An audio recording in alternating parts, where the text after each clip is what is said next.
will hear a number of different recordings, and you'll have to answer questions on what you hear. There will be time for you to read the instructions and questions, and you'll have a chance to check your work. All the recordings will be played once only. The test is in 4 sections.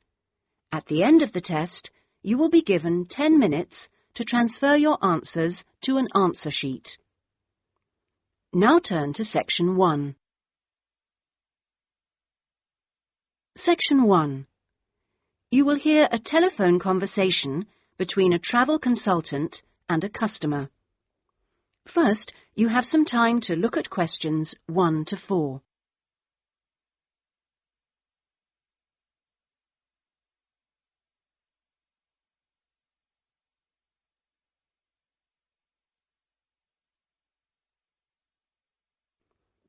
Now we shall begin.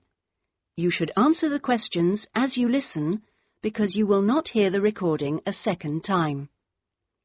Listen carefully and answer questions 1 to 4. Good afternoon, Dreamtime Travel. How can I help you? Oh, hello. I'm interested in the holidays you offer along the coast near here. Yes, we operate several tours up the coast. Where in particular did you want to go? Well, I like the sound of the holiday that mentioned whales. Was it whale watching?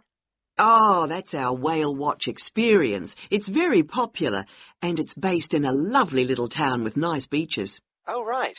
And how long does it last? It's 2 days. That includes 4 hours travel time each way from here. Good. I don't want to be away any longer than that. So, is that by coach?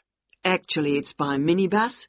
We like to keep those tours small and personal, so we don't take a whole coachload of people. In fact, we only take up to 15 people on this tour, although we do run it with just 12 or 13. Oh, right. So, do you run these tours often? Well, it depends on the time of year. Of course, in peak times, like the summer holidays, we do them every weekend, but at the moment, it's usually once a month at most. And when is the next one going? Let me see. There's one in 3 weeks' time, which is April the 18th, and then we don't have another one until June the 2nd. All right. And is April a good time to go? Pretty good, though the really good time is later in the year. I have to say, though, that the whale sighting is only one of the many things offered. Really? Yes, the hotel itself where you stay has great facilities. It's called the Palisades. The Paris what? No, it's actually the Palisades. Pallissades. It's right on the main beach there. Oh, I see. All of the rooms have nice views, and the food is really good there too. Oh, right. Before you hear the rest of the conversation, you have some time to look at questions 5 to 10.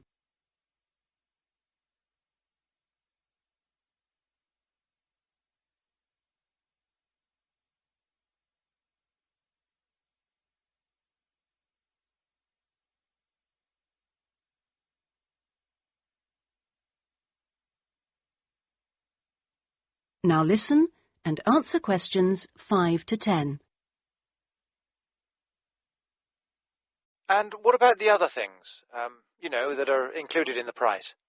Oh, there are lots of things.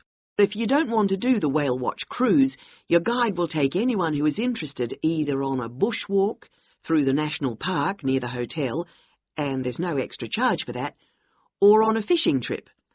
That's an extra $12, I think. And there's also a reptile park in town. That costs more or less the same. No, I think I'd prefer whales to snakes. Yeah. And if you just want to relax, you're free to sit by the hotel pool or go down the beach. Oh, and they also have tennis courts at the hotel, but you have to pay for those by the hour. But there are table tennis tables downstairs, and they're part of the accommodation package. Just speak to your guide. Well, that sounds good. So how much is the basic tour price? At this time of year, it's usually around $300, but let me check. It's actually $280.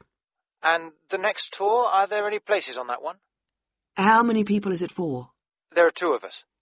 Yes, that should be fine. Can I just mention that we require all bookings to be made at least 14 days before you travel to avoid cancellations of tours? And if you cancel within 7 days of departure, you will have to pay 50% of your total booking. Okay. And you also need to pay a 20% deposit at the time of booking. Can I pay that by credit card? Yes, you can. All right. What I'll do is I'll talk to my partner and get back to you. Fine.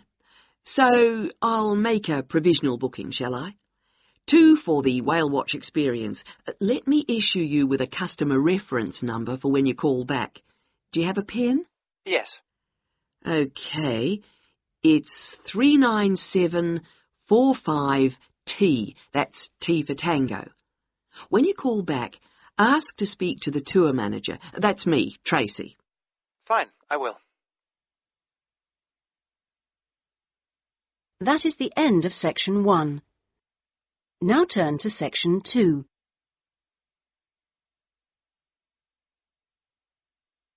Section 2. You will hear a radio programme giving parents advice about buying cots for their babies to sleep in. First, you have some time to look at questions 11 to 17.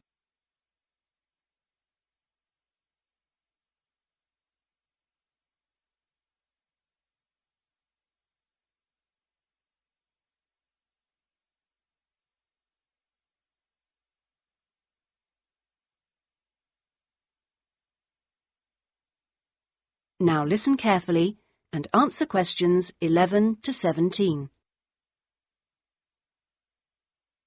Hello and welcome to today's Buyer Beware program, where we give you some tips on how to spend your money wisely. Now, in today's show, we're looking at beds for children and babies. Let's start by looking at baby cots. That's for children of up to 3 years old. We tested 3 different cots, all in the budget price range, and as usual, we will feature the good points, the problems, and our verdict. The first cot we looked at was by BabySafe, and it had several good points to recommend it. Our testers liked the fact that it had 4 wheels, so it was easy to move around. The only slight problems with this cot were that it had no brakes, but they didn't think that mattered too much. At first they were a bit concerned about the sidebar because they felt babies could trap their fingers in it. But our testers felt that this was unlikely to happen, so they've given this one a verdict of satisfactory. The next cot was by Choice Cots, and this time our testers were pleased to find a cot which is simple to put together, unlike others we looked at. On the minus side, our testers did not like the fact that the side of the cot did not drop down, making it difficult to pick up newborn babies. However, the real problem with this cot was the space between the bars. Our testers found they were too wide and a baby could easily trap his head. We felt this was a real safety hazard, and so we've labelled this one dangerous, I'm afraid. Before you hear the rest of the programme, you have some time to look at questions 18 to 20.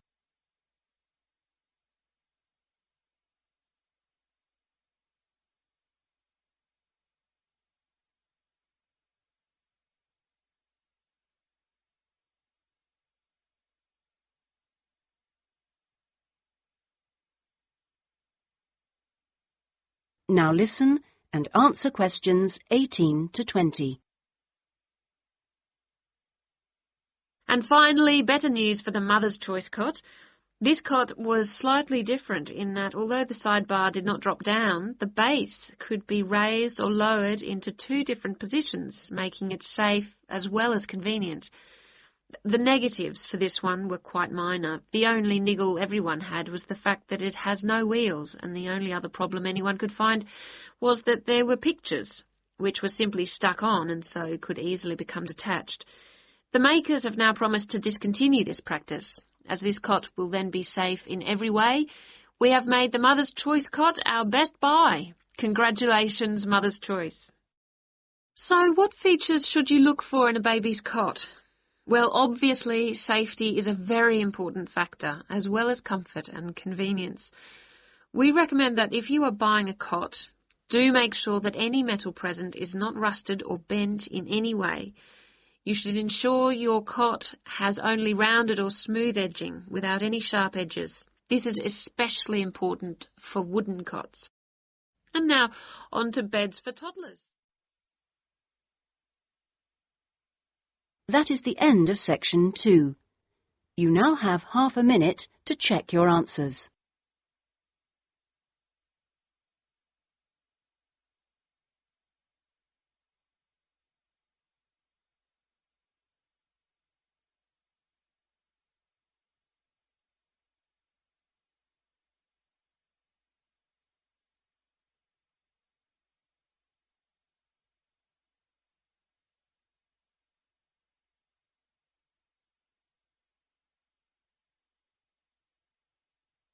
Now turn to section 3.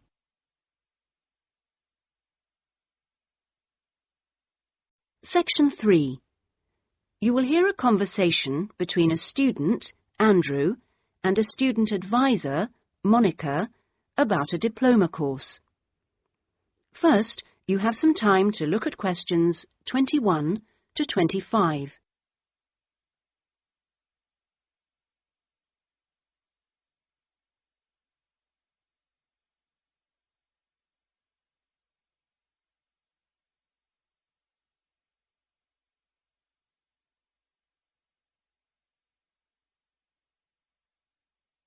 Now listen carefully and answer questions 21 to 25. Excuse me, I was told to come here for advice about management diploma courses. You've certainly come to the right place. Hi, my name is Monica. Nice to meet you. My name is Andrew Harris. So, Andrew, have you seen our diploma course prospectus yet? Yes, I've already looked at it. In fact, I thought the information on course content was really useful. But I'm afraid I'm a bit confused by all the different ways you can do the course. Full-time intensive, part-time, and so on. Mm-hmm. Well, let's see if I can help. I think each course type has its advantages and disadvantages, so it really depends on you, your own study habits, and your financial circumstances, of course. Are you working at the moment? Yes, I've been working in the administration section of the local hospital for the last 3 years. Mm-hmm. And before that, I worked in the office of a computer engineering company for 2 years. So I've got about 5 years of relevant work experience. Mm-hmm. And what I'm hoping to focus on is personnel management. I see. And are you planning to leave your current job to study, or are you thinking about just taking a year off? I want to know what my options are, really. I don't want to quit my job or anything, and my employers are keen for me to get some more qualifications, but obviously it would be better if I could do a course without taking too much time away from work. Right. So you don't really want to do the full-time course, then? No, not really. It's also a question of finances. You see, my office have agreed to pay the cost of the course itself, but I would have to take unpaid leave if I want to study full-time, and, well, I don't think I could afford to support myself with no salary for a whole year. Okay. Well, you have two other possibilities. You could either do the part-time course, that would be over 2 years, and you wouldn't have to take any time off work, or you could do what we call a modular course. You could do that in 18 months if you wanted, or longer. It's quite flexible, and it would be up to you. So what does the part-time course involve? For that, you would join an evening class and have a lecture twice a week. Then you'd have to attend a seminar or discussion workshop 1 weekend a month. What kind of coursework would I have to do? Well, it's a mixture. You'd be expected to write an essay each month, which counts towards your final assessment. You have a case study to do by the end of the course, which might involve doing a survey or something like that. And also you need to hand in a short report every 4 weeks. So that's quite a lot of work then, on top of working every day. It sounds like a lot of studying and really tiring. Yeah, you certainly wouldn't have much free time.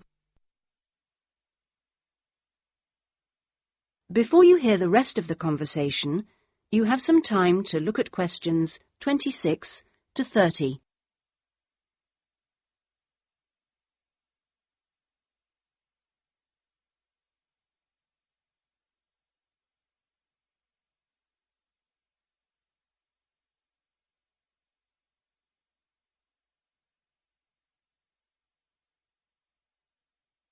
Now listen and answer questions 26 to 30. What about the modular course? What would I have to do for that?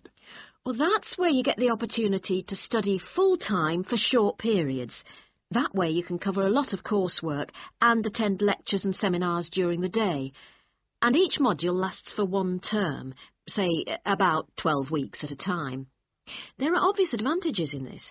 The main one being that you can study in a much more intensive way, which suits some people much better. And how many of these modules would I have to do to get the diploma? The current programme is 2 modules, and then you have to choose a topic to work in more depth. But you can base that on your job, and so you don't need to be away from the office. And how long it takes is up to you. The important thing is that you don't have to study and work. You can focus on one thing at a time. Yes, I can see that. It certainly sounds attractive. It would be more expensive, though. I mean, I'd have to support myself without pay for each module. That's true, so that might be a problem for you. Look, why don't you talk this over with your employers and then come back?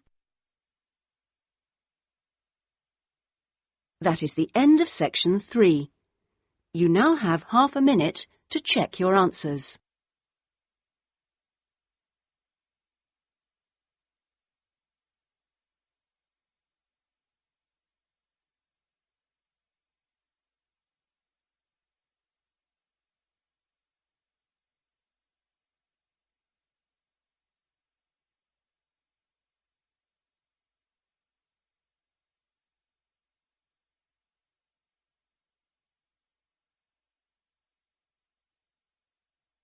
Now turn to section 4.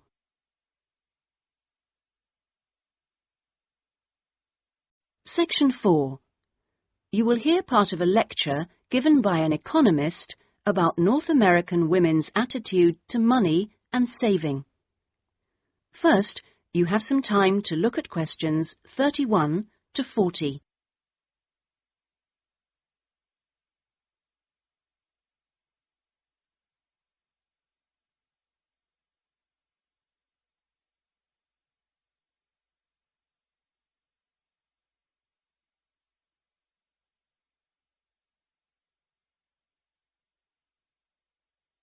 Now listen carefully and answer questions 31 to 40.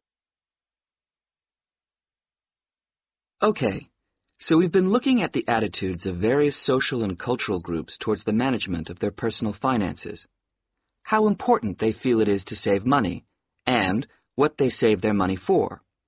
One aspect that we haven't yet considered is gender. So if we consider gender issues, we're basically asking whether men and women have different attitudes towards saving money, and whether they save money for different things. Back in 1928, the British writer George Bernard Shaw wrote in his Intelligent Women's Guide to Socialism and Capitalism that a man is supposed to understand politics, economics, and finance, and is therefore unwilling to accept essential instruction. He also said, a woman, having fewer pretensions, is far more willing to learn. Now, though these days people might question a lot of the assumptions contained in those statements, recent research does suggest that there are some quite fundamental differences between men and women in their attitudes to economic matters. Let's look at what men and women actually save for. Research studies of women in North America have found that women are far more likely to save for their children's education, and they are also more likely to save up in order to buy a house one day. The same studies have found that men, on the other hand, tend to save for a car, which, by the way, takes a surprisingly large amount of the household budget in North America. But the other main priority for men when saving money is their retirement. When they're earning, they're far more likely to put money aside for their old age than women are. Now, this is rather disturbing because, in fact, the need for women to save for their old age is far greater than for men. Let's consider this for a moment. To start with, it is a fact that throughout the world, women are likely to live many years longer than men, so they need money to support them during this time. Since women are likely to be the ones left without a partner in old age, they may therefore have to pay for nursing care, because they don't have a spouse to look after them. Furthermore, the high divorce rates in North America are creating a poverty cycle for women. It is the divorced women who will most often have to look after the children, and thus they need more money to look after not just themselves, but others.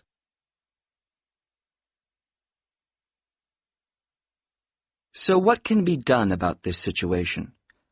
The population in North America is likely to contain an increasing number of elderly women. The research indicates that at present, for women, it takes a crisis to make them think about their future financial situation. But of course, this is the very worst time for anyone to make important decisions. Women today need to look ahead, think ahead, not wait until they're under pressure. Even women in their early 20s need to think about pensions, for example, and with increasing numbers of women in professional positions, there are signs that this is beginning to happen. Then research also suggests that women avoid dealing effectively with their economic situation because of a lack of confidence. The best way for them to overcome this is by getting themselves properly informed so they are less dependent on other people's advice. A number of initiatives have been set up to help them do this. This college, for example, is one of the educational institutions which offers night classes in money management, and increasing numbers of women are enrolling on such courses. Here, they can be given advice on different ways of saving. Many women are unwilling to invest in stocks and shares, for instance, but these can be extremely profitable. It is usually advised that at least 70% of a person's savings should be in low-risk investments. But for the rest, financial advisors often advise taking some well-informed risks. Initiatives such as this can give women the economic skills and knowledge they need for a comfortable, independent retirement. The increasing proportion of elderly women in the population is likely to have other economic consequences. That is the end of section 4.